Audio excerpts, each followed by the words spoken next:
Chegamos agora na questão 36 de Biologia da UNEP de 2023.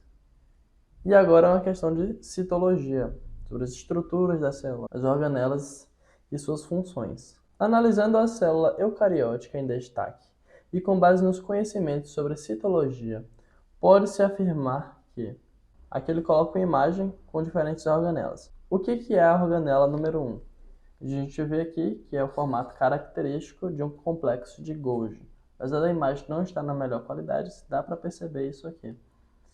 A2 são mitocôndrias, você percebe esse padrão achatado e com a membrana, a crista interna da mitocôndria. O 3 está apontando para o retículo endoplasmático rugoso, não é puro liso, porque você consegue ver umas bolinhas que são os ribossomos presos nele. E ele é contínuo com a carioteca, com o envoltório nuclear. O 4 é a membrana plasmática, aquela bicamada lipídica, que tem permeabilidade seletiva. E o 5 está apontando para os centríolos. Tem gente que ficou confundindo, pensando que estava apontando para o citosol, mas se tivesse mesmo o citosol, ele apontaria para um lugar mais distante, assim, não apontaria diretamente para o centríolo. Não custava nada ter colocado a seta em cima do centríolo, mas fazer o que, né? Aqui a gente tem uma imagem com qualidade melhor, mostrando todas as organelas. É importante que você saiba a maioria das organelas e as suas funções, as diferenças entre uma célula animal e vegetal, entre uma célula eucarionte e procarionte, e a estrutura de outros seres vivos ou nem tão vivos assim como os vírus, príons, etc. Aqui entre animal e vegetal a gente vê, por exemplo, a principal diferença, que é a presença de cloroplasto na vegetal e parede celular, coisa que não tem na animal. Aí a letra A fala: o componente 1 é responsável pela síntese de hialuronidase presente no acrossomo dos espermatozoides. Hialuronidase é uma enzima que quebra o ácido hialurônico. O ácido hialurônico é muito presente no tecido conjuntivo e em algumas estruturas do corpo.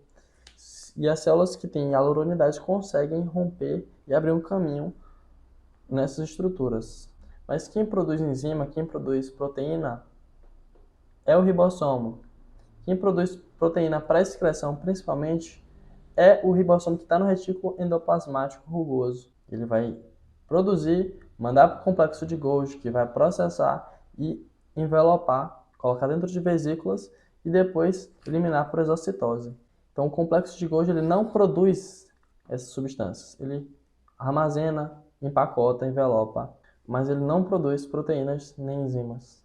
B. A estrutura 2 proporciona, com o transporte de elétrons, uma produção direta do ATP. O que é a estrutura 2? A gente viu que é a mitocôndria. Aí vai ser cobrado um conhecimento de biologia energética. Lembra de todas aquelas fases da respiração celular? Glicólise, ciclo de Krebs e a última, que é a cadeia respiratória. A alternativa diz que ela proporciona, com o transporte de elétrons, uma produção direta de ATP. Será que é isso mesmo? É direta? Não, é indireta. Olha só. O transporte de elétrons para o citocromo promove o bombeamento de íons de hidrogênio, formando um gradiente de íons de hidrogênio H+, e esse gradiente vai estimular a passagem de hidrogênios pela ATP sintetase. Então, a energia potencial elétrica dos gradientes de hidrogênio vai ser convertida em energia mecânica pela rotação da ATP sintase para fosforilação do ADP, transformando em ATP, e agora nós temos energia química. Mas não é algo direto, o transporte de elétrons gerou ATP. Primeiro teve o bombeamento dos hidrogênios, então não é direta, é indireta. Letra C. Em 3, observa-se uma porção cis e trans potencializando sua função secretora. 3 é quem? É o retículo endoplasmático rugoso. E ele tem função de síntese de proteínas. Quem vai secretar é o complexo de Golgi. Quem tem porção cis e porção trans é o complexo de Golgi. Olha só nessa imagem aqui, a gente consegue ver perfeitamente o núcleo contínuo com envoltório nuclear. Nós temos o retículo endoplasmático rugoso, cheio de ribossomos que vão produzir proteínas para serem armazenadas no complexo de Golgi, entram pela face cis, são modificadas e secretadas na face trans do complexo de Golgi. Então, não é 3 que faz isso, sim 1, o complexo de Golgi. D. O componente 4 isola a célula do meio em que ela se encontra. Aqui nós temos o quadro, que é a membrana plasmática. Isso aqui já caiu em outras questões da Consultec. A membrana plasmática não isola completamente a célula.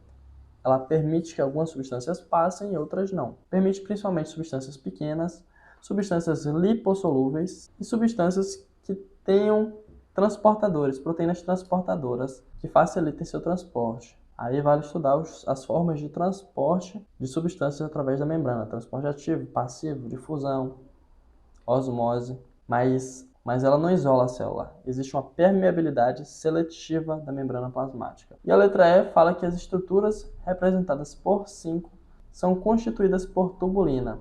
Isso aqui está correto. São formados por tubulina, que é a proteína que forma os microtúbulos. E dentro disso aí vale lembrar a estrutura dos centríolos. Eles são formados por tripletes de microtúbulos. Então, por isso, o E é a alternativa correta. Só um detalhezinho aqui: existe uma substância chamada colchicina, que ela inibe a síntese de microtúbulos, parando a célula no estado de metáfase. Ela é usada para exame de cromossomos. Isso já caiu também em algumas questões de vestibulares. E um detalhe é que na alternativa A ela tinha dito que a hialuronidase estava presente no acrossomo dos espermatozoides. Isso é realmente uma verdade.